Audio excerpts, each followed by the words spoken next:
నమస్తే welcome to వి3 news లక్ష్యం సమాజహితం పెద్దపల్లి జిల్లా గోదావరికని గంగానగర్ ఏరియాలో ఈ నెల 19న సింగరేణి కార్మికుడు కొరికొప్పుల రాజేందర్ను తుపాకీతో కాల్చి దారుణంగా చంపిన కేసులో ముగ్గురిని పోలీసులు అరెస్ట్ చేశారు. నిందితుల నుంచి ఒక తుపాకీ 9 బుల్లెట్లు 3 సెల్ ఫోన్లను స్వాధీనం చేసుకున్నారు. 20వ తారీఖు ఆగస్టు 2022 రోజున కోరకొప్పు ముండయ్య గౌడ్ సన్ ఆఫ్ నారాయణ గౌడ్ అని కంప్లైంట్ ఇవ్వడం జరిగింది. అతని కొడుకుని ఎవరో గుర్తులు కంప్లైంట్ చేయడం జరిగింది. వితిన్ లెస్ టైం, చాలా తక్కువ టైంలో ఏసీపీ గిరిప్రసాద్ గారి డైరెక్షన్లో చాలా తక్కువ టైంలో ఈ టెక్నాలజీ కానీ మళ్ళీ ఈ అబ్బాయి ఎవరైతే ఏవన్ ఉన్నాడో బంధం రాజు, సో ఇతను పెళ్లి చేసుకున్నప్పుడు మనం ఈ భర్తను వదిలిపెట్టి మనం పెళ్లి చేసుకున్నామని వీళ్ళు డిసైడ్ అయ్యారు. సో ఈ ప్రయత్నంలో ఎవరైతే చనిపోయారనుకున్నాడో కోరుకుట్ల రాజేందర్ సో సరిగా పనిచేయకపోవడం వల్ల ఇలా కాదు, ఇంటి దగ్గర స్టార్టింగ్ పొజిషన్లో ఉన్నప్పుడు చంపాలని డిసైడ్ అయిపోయి సో డేట్ 19వ తారీఖు నాడు రాత్రి 10:30కి ఈ A3 రవలి ఫోన్ చేసి మెసేజ్ పెట్టి ఫోన్ చేసి రమ్మని చెప్పేసి, సో ఆ టైంలో ఈ A1 అండ్ A2 బంధం రాజు అండ్ సయ్యద్, సో వీళ్ళిద్దరూ కూడా శ్రీరాంపూర్ నుండి వాళ్ళ కృష్ణపేట నుండి గోదావరికని గంగానగర్లోకి వచ్చి వెయిట్ చేయడం జరిగింది. సుమారు 2-2:30 ప్రాంతంలో A3 రవలి బాత్రూమ్కి వెళ్ళండి బయటికి వెళ్ళి వీళ్ళని లోపలికి పంపించడం జరిగింది. ఇతన్ని వీళ్ళు పాయింట్ ఈ రైట్ కుడి సైడ్ కరెక్ట్ భాగంలో 2 రౌండ్స్ కాల్చడం జరిగింది. సో దాంతో మృతుడు అక్కడికక్కడే చెందడం జరిగింది. ఇంటికి కనీసం ఒక్కరైనా ప్రతి 3 నెలలకు ఒకసారి తప్పకుండా రక్తదానం చేయాలని, అప్పుడే రక్తం సమస్యను కొంతైనా నివారించిన వారం అవుతామని హైదరాబాద్ నగర డిప్యూటీ మేయర్ మోతే శ్రీలతా శోభన్ రెడ్డి అన్నారు. మెగాస్టార్ చిరంజీవి పుట్టినరోజు సందర్భంగా ఆయన అభిమాని మార్కెటింగ్ శాఖ మాజీ డైరెక్టర్ వేణుగోపాల్ రెడ్డి ఆధ్వర్యంలో ఏర్పాటు చేసిన రక్తదాన శిబిరాన్ని డిప్యూటీ మేయర్ టీటీయూసీ రాష్ట్ర అధ్యక్షుడు మోతే శోభన్ రెడ్డి ప్రారంభించారు. ఈ కార్యక్రమంలో మాజీ ఎమ్మెల్సీ రామచందర్, తిరుమల తిరుపతి దేవస్థానం board member Sukhender Reddy, megastar Chiranjeevi అభిమానులు తదితరులు పాల్గొన్నారు.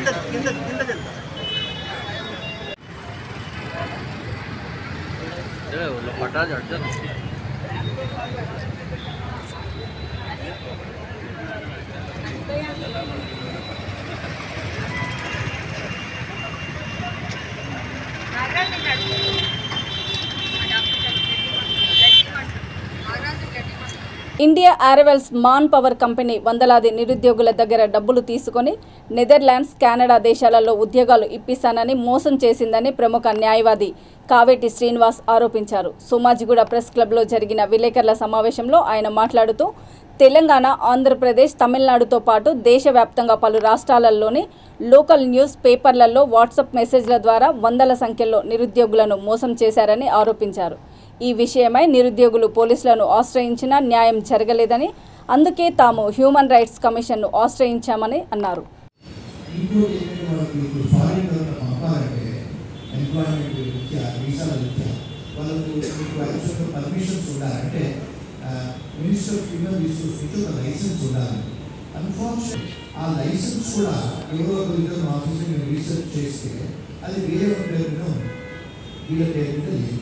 ఇక్కడ ఎవరైతే పనిచేస్తారో ఆడపిల్లలు వాళ్ళు ఇక్కడ ఎవరైతే డెలివరీ ఉంటారో కంప్యూటర్ మీద అక్కడ పనిచేస్తారు, కూర్చొని కెమెరా కంట్రోల్ చేస్తారు.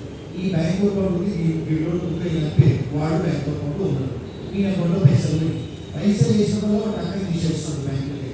ఒక బ్యాంక్ అకౌంట్ కలకత్తాలో ఎవరు చేస్తారా ఎఫ్ఐఆర్. ఇది నేషనల్ క్రైమ్, అంటే ఇంటర్ స్టేట్ క్రైమ్. విజయవాడ అంటే ఆంధ్రప్రదేశ్లో క్రైమ్, తెలంగాణ స్టేట్లో crime, Madras Tamil Nadu crime, Jharkhand crime, ఢిల్లీలో బ్యాంక్ అకౌంట్, మరి మనీ లాండరింగ్ అవ్వదా? డబ్బు ఎవరు తీసుకుంటున్నారు? లైసెన్సులు దొంగలే. మళ్ళీ నెదర్లాండ్స్ గవర్నమెంట్ కూడా ఎంబ్లెమ్లు వాడుతున్నారు, కెనడా ఎంబసీ ఎంబ్లెమ్లు వాడుతున్నారు, ఇండియన్ గవర్నమెంట్ కూడా వాడింది. అక్కడ రాసి వాళ్ళు బిజినెస్ కార్డు మాకు లైసెన్స్ ఉన్నది, ఇండియన్ గవర్నమెంట్ బొమ్మ కూడా వాడింది. అంటే ఇన్ని కంట్రీస్ మోసం చేసి और हम क्या करें पूरे दिन शेड्यूल प्रेस करके और हम यूट्यूब पर पैसे होंगे ऐसे बोले आपको डिग्री आना पड़ता है, क्या पूछे तो डिग्री आपको आने की जरूरत आपको तो फोटोज और सिग्नेचर करके भेजिए तो हम लोग वो एप्लीकेशन पे हम आपको फॉर्म फिल करके हम आपको एम्बेसी से आपको पासपोर्ट वीज़ा बन के आएगा। बोलते हमारे पास पासपोर्ट फोटोज जो भी आप एयरपोर्ट ले लिया उसके बाद हम दिल्ली एम्बेसी से जाके पूछे तो वहाँ पर मालूम होता है पूरा फ्रॉड ही हमारा एयरपोर्ट में वास्तव में हम सिल्वर सेल के पास है शायद हमारा स्टाइल तो शायद बोले कि आप दोनों नंबर रखो, मैं आपका परीक्षा करूँगा और आप लोगों का आपका जो भी चीज़ जो भी कोई नुकसान हुआ वो पूरा लेने की कोशिश करूँगा। उनके सर बोले थे तो उनको खबर देंगे। और फिर ये ऐसा नहीं है कि हर किसी के पीढ़ी से चले गए सबसे बोले तो ये पूरा महाराष्ट्र चेन्नई विजयवाड़ा तेलंगाना के लोगों पीढ़ी से क्लियर में बताया। अब सबसे बड़ी बात है आप लोगों यहाँ पर के लोगों को जब बात से गिला तो है इसके लिए हम आपको के लिए सीरियसली अपन लिए दूसरे साल जो परेशान नहीं होना कि एजेंसी को जाने ऐसा है उनके मालूम हुआ तो पहले सब चीज़ देख लेना पड़ता है। क्या होना वही बोलिए सर हमारा पासपोर्ट होना और हमारे पैसे होना।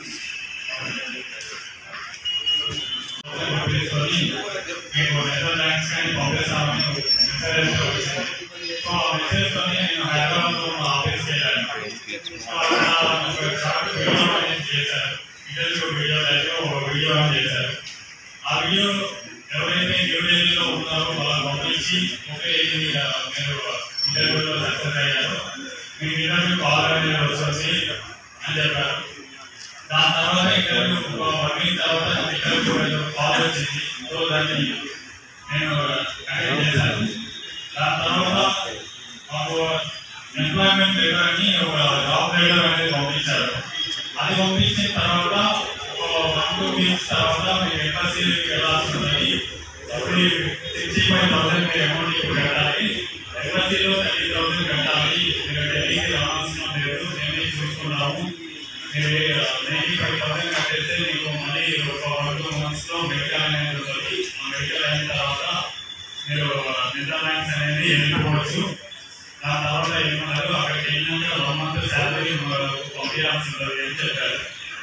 సో నాలో ఇదంతా లేక ఢిల్లీకి వెళ్ళి అక్కడ కనుక్కున్నాడు ఎంబసీలో. ఎంబసీలో ఇవన్నీ పేర్లు మా ఎంబసీ నుంచి రాలేదు, నెదర్లాండ్ ఎంబసీ నుంచి ఇదంతా మీకు ఎవరో పేరు చేశారు అని అంటే అక్కడ నుంచి కాల్స్ అనేది ఆఫ్ చేశారు. కాల్స్ ఎవరో రెస్పాండ్ అవ్వలేదు. సో అది అవగానే న్యాయవాదిని ఒక 4-5 దేశాల్లో ప్రాక్టీస్ చేస్తాను. ఈ కేసు ఒక ఇండియా అరైవల్స్ అనే ఒక కంపెనీ వాళ్ళు ఒక 100 మందిని మోసం చేస్తున్నారు డబ్బులు తీసుకొని, నెదర్లాండ్స్కు కెనడాకు తీసుకెళ్తామని. పాస్పోర్ట్లు తీసుకున్నారు, డబ్బులు తీసుకున్నారు. సో వీళ్ళంతా పోలీస్ స్టేషన్ పోతే న్యాయం జరగకపోతే మా హ్యూమనిటీ యాక్టివిస్ట్ నరేష్ గారి దగ్గరికి అప్రోచ్ అయితే వారు నా దగ్గర తీసుకురావడం జరిగింది. సో ఇది మేము ప్రోబోనో బేసిస్, అంటే పబ్లిక్ గుడ్ కోసం, అంటే ప్రతి లాయర్కి ఒక రెస్పాన్సిబిలిటీ ఉంది, సొసైటీకి ఏదైనా చెయ్యాలి, న్యాయం చేకూర్చాలి. అంటే ఫ్రీగా డబ్బులు తీసుకుని కాదు, డబ్బులు తీసుకుని అయితే చేయాల్సిందే, బట్ డబ్బులు తీసుకోకుండా చేయాలి కొన్ని. ఆ ధర్మం మా మీద ఉంది కనుక ఈ కేసు మేము టేకప్ చేశాము. వాళ్ళు ఒకటే ఎఫ్ఐఆర్ కట్టిండ్రు, 100 మంది పోలీస్ స్టేషన్ పోతే ఒకటే ఎఫ్ఐఆర్ కట్టిండ్రు వాళ్ళు పోలీసు వాళ్ళు. విజయవాడలో, హైదరాబాద్లో, తమిళనాడులో వాళ్ళ కమిషనర్ను కొంచెం యాక్షన్ తీసుకుంటున్నారంట. డబ్బులు కూడా వాళ్ళు ఆన్లైన్లో తీసుకున్నారు, కొంత ఫిజికల్గా తీసుకున్నారు. సో ఆ డబ్బులు తీసుకున్న వాళ్ళ బ్యాంక్ అకౌంట్లో ఉన్న మనిషి పేరు వేరు, కంపెనీ నడిపించే వాళ్ళ పేరు వేరు. ఇక్కడ లోకల్ ఆఫీసులలో అమ్మాయిలను పెట్టి తీసుకుని చేశారు. సో మేము కంప్లైంట్స్ అన్నీ ఒక 10-15 law enforcement agency complaints file చేశాము. హ్యూమన్ రైట్స్ వాళ్లకు, పోలీస్ వాళ్లకు, సిబిఐ వాళ్లకు, ఈవెన్ ఎన్ఫోర్స్మెంట్ ఏజెన్సీ, అంటే డబ్బులు తీసుకుంటున్నారు కదా బ్లాక్ మనీ, ఇవన్నీ. మరి రిజర్వ్ బ్యాంక్ ఆఫ్ ఇండియా కూడా కంప్లైంట్ చేశాము.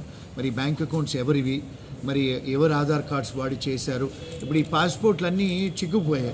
ఈ పాస్పోర్ట్లు మన వాళ్ళే అందరివి, పోలీసు వాళ్ళు అడిగినా కూడా ఇప్పించట్లేదు, వాళ్ళేమో కంపెనీలు క్లోజ్ చేసి పెట్టారు. మరి ఒకవేళ ఈ పాస్పోర్ట్లు ఆతంకవాది చేతిలోకి పోతే ఎలాగా, ఏంటి పరిస్థితి? సో మా ఫైట్ ఏంటంటే వీళ్ళకి డబ్బులు ఇప్పించాలి, పాస్పోర్ట్లు ఇప్పించాలి. పరిహారం ఇప్పించాలని మా ప్రయత్నం. దానికోసం ఇండియా అరైవల్స్ అండి. ఇది ఢిల్లీ బేస్డ్ కంపెనీ. ఇది యాక్చువల్గా వాళ్ళు ఇప్పుడు ఏది అసలు కంపెనీ రిజిస్టర్ లేదు. మేము రిజిస్టర్ ఆఫ్ కంపెనీస్లో చెక్ చేసాము, వాళ్ళు ఎలాంటి రిజిస్ట్రేషన్స్ లేవండి. వాళ్ళు అన్ని ఆఫీసులు క్లోజ్ చేసేసుకున్నారు. వీళ్ళందరికీ మన బాధితులందరికీ వాట్సాప్ మెసేజ్లను న్యూస్ పేపర్లలో, తెలుగు న్యూస్ పేపర్లలో వేసిండ్రు. ప్లంబర్లు, ఎలక్ట్రీషియన్ మేమంతా బయట దేశాలు తీసుకెళ్తాం, లక్షలలో జీతం ఉందని చెప్పి. ఇండియా అరైవల్స్ అని ఇదండి. ఇది వర్డ్ప్రెస్ వెబ్సైట్. ఎవరైనా క్రియేట్ చేయొచ్చు. ఆ వెబ్సైట్ కూడా అందులో లేదు ఇప్పుడు. వాళ్ళు ఎప్పుడు క్రియేట్ చేసినా కూడా మనం చూసుకోవచ్చు. క్లోజ్ కూడా అయిపోయింది ఆ కంపెనీ. వెబ్సైట్ లేదు, ఆఫీసులు క్లోజ్ అయినాయి. అక్కడ పనిచేసే వాళ్ళు కూడా ఎవరు కూడా లేరు. అమ్మాయిలు అన్ని ఎక్కడ పోయినా అమ్మాయిలే ఉన్నారు అక్కడ. మీర్పేట్ మున్సిపల్ కార్పొరేషన్ పరిధిలో డ్రైనేజీ, రోడ్లు, మురుగు కాలువలు శుభ్రం చేయకపోవడంతో ఎక్కడ చూసినా బురద, దోమలతో ప్రజలు రోగాల పాలవుతున్నా అధికారులు పట్టించుకోనందుకు అధికార టీఆర్ఎస్ పార్టీకి చెందిన 35వ డివిజన్ కార్పొరేటర్ సౌందర్య విజయ్ కార్పొరేషన్ ఆఫీస్ ముందు నేలపై కూర్చొని నిరసన తెలిపారు. రానున్న వినాయక చవితి సందర్భంగా డ్రైనేజీ, రోడ్లు శుభ్రం చేయాలని మేయర్, డిప్యూటీ మేయర్కు డిమాండ్ చేశారు. అధికారులు తక్షణం స్పందించి చర్యలు తీసుకోకుంటే స్థానికులతో కలిసి కార్పొరేషన్ ఎదుట పెద్ద ఎత్తున ధర్నాకు దిగుతామని హెచ్చరించారు.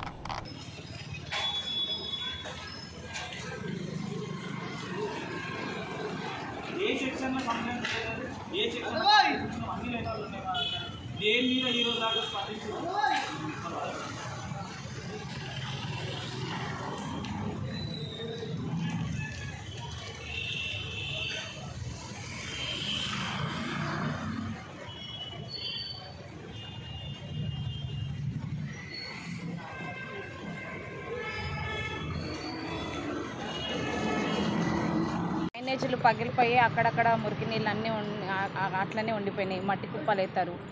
మంచినీళ్ళల్లో మురికి నీళ్ళు కలిసి ఆ జనాలు ఎట్లా తాగుతారు?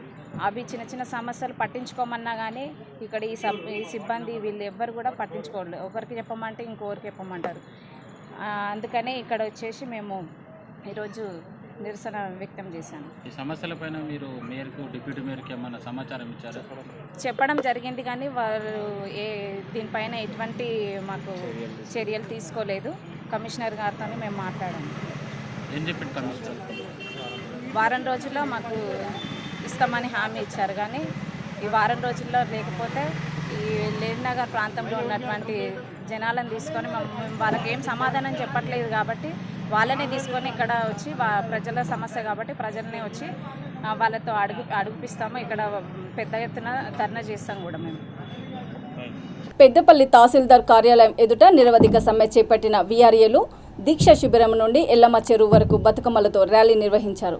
మొదట బస్టాండ్ వద్ద రోడ్డుపై బతుకమ్మ ఆటలాడి వినూతన నిరసన తెలిపారు. అనంతరం ర్యాలీగా వెళ్లి ఎల్లమ్మ చెరువులో నిమజ్జనం చేసి వీఆర్ఏల సమస్యలు పరిష్కారం కావాలని ఆకాంక్షించారు. ఈ కార్యక్రమంలో వీఆర్ఏల జిల్లా జేఏసీ చైర్మన్ బండారి వెంకటేశ్వర్లు తదితరులు పాల్గొన్నారు.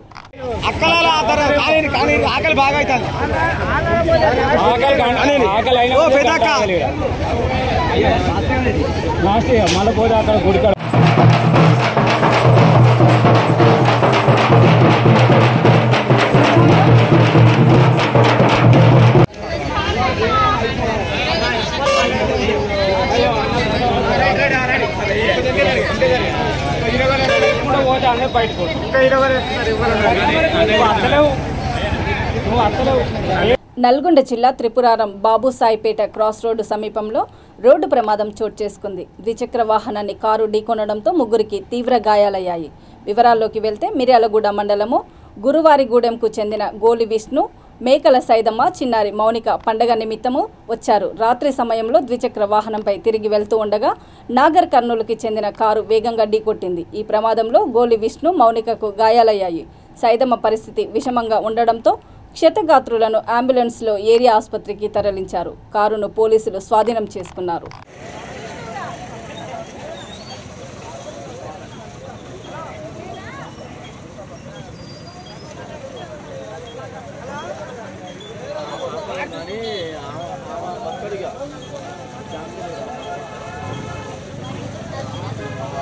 సిద్దిపేట జిల్లా దూలిమిట్ట మండలము ఎస్సీ బాలుర వసతి గృహంలో వార్డెన్ విధులకు రాకపోవడంతో విద్యార్థులు హాస్టల్లో ఉండాలంటే జంకుతున్నారు. రోజు విధులకు హాజరు కావాల్సిన వార్డెన్ కేవలం బయోమెట్రిక్ కోసమే వస్తున్నట్లు పలువురు గ్రామస్తులు తెలిపారు.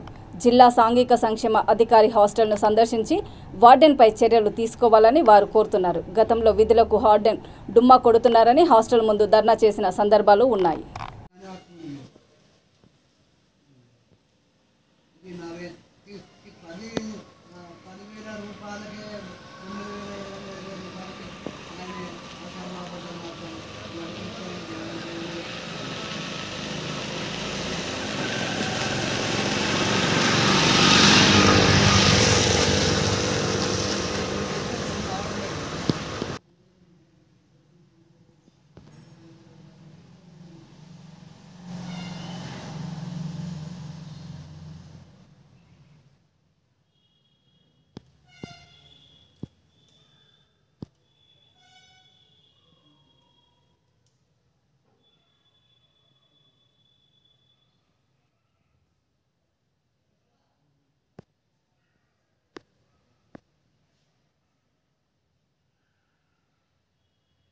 కవాడిగూడ డివిజన్ చిత్రాల నగర్లో బాబులాల్ నాయక్ ఆధ్వర్యంలో అమ్మవారి ఊరేగింపు అంగరంగ వైభవంగా జరిగింది. చిత్రాల నగర్ నుండి ట్యాంక్ బండ్ వరకు వెళ్లి అక్కడ అమ్మవారికి స్నానాలు చేయించి మళ్ళీ ఇంటికి తీసుకొని వచ్చారు.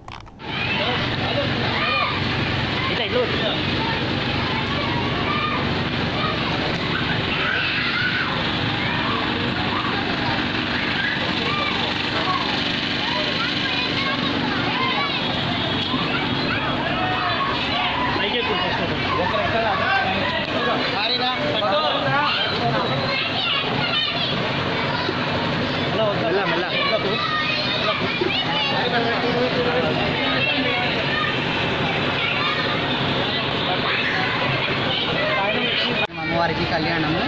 మాకు అమ్మవారు అంటే చాలా చిన్నతరం నుండి మాకు అమ్మవారు మా వంటి మీద రావడం జరుగుతుంది కాబట్టి మేము ఏళ్ల నుండి మాత్రం ఆమెకు ఇంకా ఈ గంగతెప్ప అనేది అమ్మవారికి ఊరేగింపు అనేది ఆమెకు ప్రత్యేకంగా మేము చేసుకొని ఆమె కళ్యాణం ఆడతాం. గంగస్నానం చేసి కళ్యాణం ఆడరాదు కాబట్టి గంగస్నానం చేయించినాకనే అమ్మవారికి మేము కళ్యాణం చేస్తామన్నట్టు.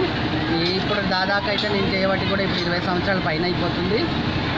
అమ్మవారికి అయితే మాత్రం తప్పకుండా మేము ఏడాది ఇది కంపల్సరీ చేసుకుంటాం. ఈ దేవుని లగ్గం ఇళ్ళమ్మ లగ్గం అనేది ఈ అమ్మవారి కటాక్షంలో మేము ఉన్నాం కాబట్టి మాకు ఆమె అనుగ్రహం మా మీద ఉంది కాబట్టి మేము కంపల్సరీ ఆమె కళ్యాణం చేసుకొని మేము కూడా ఆమె తలవాళ్ళు నెత్తి మీద పోసుకోవడం జరుగుతుంది. Okay sir. అమ్మవారి కళ్యాణము ప్రతి సంవత్సరం ఇట్లా చేసుకుంటాము. మా గురువాళ్ళ ఇంట్లో ప్రతి సంవత్సరం చేస్తారు అమ్మవారి కళ్యాణము. ఇది కవాడిగూడ బాబులాల్ నాయక్ అంటారు ఈయనని. ఇక్కడ వచ్చేసి ఫస్ట్ రోజు గంగతెప్ప చేసి అమ్మవారికి గంగ స్నానం చేయించి మళ్ళీ అదే రోజు రాత్రికి అమ్మవారిని పెళ్లి పిల్లని చేసి పసుపు బట్టల మీద మళ్ళీ తెల్లారి అమ్మవారికి కళ్యాణం చేస్తాం. కళ్యాణం చేసినాక తర్వాత అమ్మవారిని నాగేళ్ళు చేస్తారు. పటంలో నాగేళ్ళు చేసినాక వచ్చిన వాళ్ళందరూ తీర్థప్రసాదం పుచ్చుకొని వెళ్తారు.